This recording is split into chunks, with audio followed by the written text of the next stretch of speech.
चलो तो स्टार्ट करते हैं। ठीक है, आज के इस लेक्चर में बच्चों हम देखेंगे यहाँ पे आज के इस लेक्चर में हम देखेंगे बिहार बोर्ड क्लास 10। ठीक है, सब्जेक्ट क्या रहेगा? तो सब्जेक्ट हमारा रहेगा हिंदी। ठीक है, हिंदी में क्या रहेगा बच्चों? वर्णिका। ठीक है, वर्णिका। तो वर्णिका को जो अध्याय नंबर 1 है, ठीक है, चैप्टर नंबर जो 1 है, जिसका नाम क्या है? दही वाली मंगमा। क्या नाम है? दही वाली मंगमा। तो दही वाली मंगमा जो चैप्टर है वर्णिका का, ठीक है, इसके पहले वाले लेक्चर में हमने क्या किया है? ऑब्जेक्टिव क्वेश्चन को डिस्कस किया है। आज हम सब्जेक्टिव क्वेश्चन को यहाँ पे डिस्कस करेंगे। ठीक है, दही वाली मंगमा जो चैप्टर है उसका सब्जेक्टिव क्वेश्चन को क्या करेंगे बच्चों? यहाँ पे डिस्कस करेंगे। ठीक है, तो चलो स्टार्ट करते हैं। तो पहला क्वेश्चन देखो क्या है आपका। पहला क्वेश्चन यहाँ पे बच्चों आपका लिखा गया है कि मंगमा का अपनी बहू के साथ किस बात को लेकर विवाद था? बता, मंगमा को अपनी बहू के साथ किस बात को लेकर विवाद था? तो उत्तर आपका सामने है, क्या लिखा हुआ है।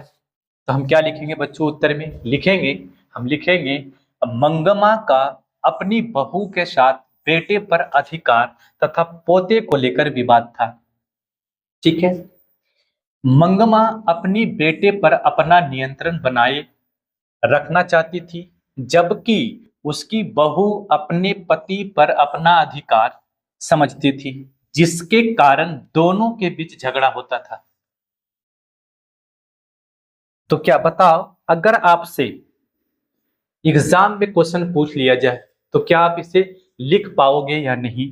कमेंट बॉक्स में यस और नो लिखकर आंसर दोगे। अगर लिख दोगे तो यस, ठीक है, और नहीं तो नो। ठीक है, ऐसे तो आप लिख दोगे तो हमेशा क्या लिखोगे? यस। क्या लिखोगे? यस। ठीक है, देखो ये जो क्वेश्चन है बच्चों यहाँ पे, मंगमा अपनी बहू के साथ किस बात को लेकर विवाद था, एक कई बार क्वेश्चन पूछा गया है। देखो अभी जो हाल फिलहाल एग्जाम हुआ है त्रैमासिक, ठीक है, 2025 में बिहार बोर्ड त्रैमासिक में जो एग्जाम हुआ है, ठीक है, उसमें वो पूछा गया है और कई वार्षिक परीक्षा में भी पूछा गया है, जैसे कि 2022 में पूछा गया है, 2019 में भी पूछा गया है। तो एक क्वेश्चन क्या है बच्चों यहाँ पे आपके लिए इंपॉर्टेंट है। ठीक है, इंपॉर्टेंट है, इसे आप ध्यान रखोगे। ठीक है, तो चलो नेक्स्ट क्वेश्चन देखते हैं। चलो दूसरा क्वेश्चन देखो क्या है। दूसरा क्वेश्चन है आपका, रंगपा कौन था और वह मंगमा से क्या चाहता था? बताओ, रंगपा कौन था और वह मंगमा से क्या चाहता था? उत्तर में क्या लिखेंगे? आपके सामने है, आप भी लिखोगे साथ साथ में। क्या लिखोगे? लिखोगे रंगपा दही वाली मंगमा। रंगपा जो है वो दही वाली मंगमा कहानी का एक पात्र है, जो मंगम्मा के गांव का एक लालची और चरित्रहीन व्यक्ति है। वह मंगम्मा से पैसे उधार लेना चाहता था तथा उसकी इज्जत भी लूटना चाहता था, क्योंकि वह जानता था कि वह अपने बेटे से अलग रहती है। क्या आप इसे एग्जाम में लिखोगे या नहीं? बताओ। तो चलो नेक्स्ट क्वेश्चन देखो। तीसरा क्वेश्चन देखो क्या आपके सामने। तीसरा क्वेश्चन है बच्चों यहाँ पे, तीसरा क्वेश्चन है, बहू ने सास को मनाने के लिए कौन सी तरीका अपनाया? बताओ, बहू ने सास को मनाने के लिए, ठीक है, कौन से तरीके को अपनाया? बताओ। तो क्या लिखेंगे आंसर में? बताओ क्या लिखेंगे आंसर में? लिखेंगे बहू को ऐसा लग रहा था कि यदि मां से समझौता नहीं की गई तो मां का पैसा कोई और ले लेगा। ठीक है, इसलिए नजम्मा ने सास मंगम्मा को मनाने के लिए अपने बेटे को अपने सास के पास भेज दिया। ठीक है, भेज दिया था, जिसके बाद धीरे धीरे सास मान गई।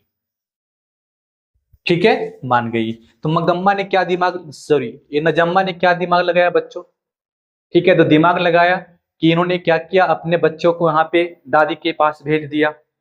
ठीक है, तो धीरे धीरे क्या हुई, उसकी दादी मान गई, तो दोनों सास बहू साथ रहने लगी। ठीक है, ये दिमाग लगाई कौन? बताओ। नजम्मा ने, अपने सास को मनाने के लिए। ठीक है, चलो नेक्स्ट देखो। इस कहानी का कथावाचक कौन है, उसका परिचय दीजिए। बताओ इसको क्या लिखेंगे, इसमें लिखेंगे बच्चों हम इस कहानी का, ठीक है, इस कहानी का कथावाचक बेंगलुरु की रहने वाली एक संभ्रांत महिला थी जिसे मंगमा माजी कहती थी।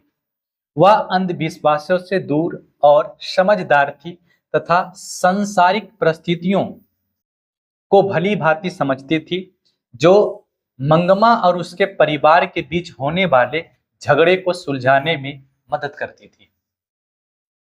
बताओ क्या आप इसे नहीं लिख दोगे?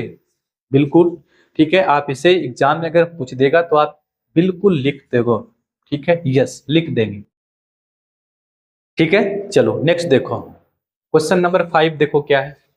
क्वेश्चन नंबर 5 है मंगमा का चरित्र चित्रण कीजिए।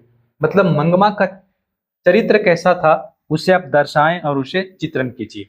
तो क्या लिखेंगे बच्चों, आंसर क्या लिखेंगे बताओ? लिखेंगे मंगमा इस कहानी की नायिका है, ठीक है, जो विधवा है और दही बेचकर परिवार का भरण पोषण करती है, ठीक है। वह अपना हर अनुभव या सुख दुख लेखक की पत्नी को सुनाती रहती है, ठीक है। वह व्यवहार कुशल नारी है, उसका पति दूसरे औरतों के पीछे लगा रहता था, फिर भी उसकी परवाह किए बगैर पत्नी का दायित्व निभाती रही। वह सभी परिवार अपना वर्चस्व रखना चाहती थी, वह सभी परिवार पर अपना वर्चस्व रखना चाहती थी, जिस कारण बस बहू से विरोध का सामना करना पड़ता था। ठीक है, चलो नेक्स्ट देखो क्वेश्चन नंबर 6, ये लास्ट क्वेश्चन है, ठीक है। क्या क्वेश्चन है बताओ? तो क्वेश्चन है बच्चों यहाँ पे आपका क्वेश्चन है दही वाली मंगमा कहानी का सारांश प्रस्तुत कीजिए। दही वाली मंगमा कहानी का सारांश प्रस्तुत कीजिए। तो क्या लिखेंगे उत्तर में बताओ? उत्तर में लिखेंगे यहाँ पे हम, उत्तर में लिखेंगे बच्चों, उत्तर में लिखेंगे यह कहानी एक विधवा औरत मंगमा की है, ठीक है, जो अपना जीवन यापन करने के लिए अपने गांव से 3 मील दूर दही बेचने जाती है। इस कहानी की मुख्य पात्र मंगमा का एक बेटा, एक बहू और एक पोता है। मंगमा दही बेचकर जो भी पैसा कमाती है उसका उपयोग घर के कार्यों में करती है, परंतु एक दिन उसकी बहू नजम्मा के साथ उसका विवाद हो जाता है, जिसके कारण मंगम्मा अलग खाना बनाकर खाती है। इस कहानी में अक्सर घरों में होने वाले घटने को दर्शाया गया है कि जब तक बेटे की शादी नहीं होती है, क्या लिखा हुआ है कि जब तक बेटे की शादी नहीं होती है तब तक वह माँ की बात मानता है, लेकिन शादी हो जाने के बाद बेटे पर बहू का कब्जा हो जाता है। क्या बताओ ये बात बिल्कुल सही है या गलत है? ठीक है, कि शादी होने के बाद, ठीक है, वह माँ का बात नहीं मानता है, ठीक है, और बहू का कब्जा बेटे पे हो जाता है। क्या आप बताओगे ये बात सही है या फिर नहीं? ठीक है, तो ये रहा इसका आंसर, आप इसे एग्जाम में लिख दोगे, ठीक है। तो चलो आज के लेक्चर को क्या करते हैं, यहीं पे लास्ट करते हैं, ठीक।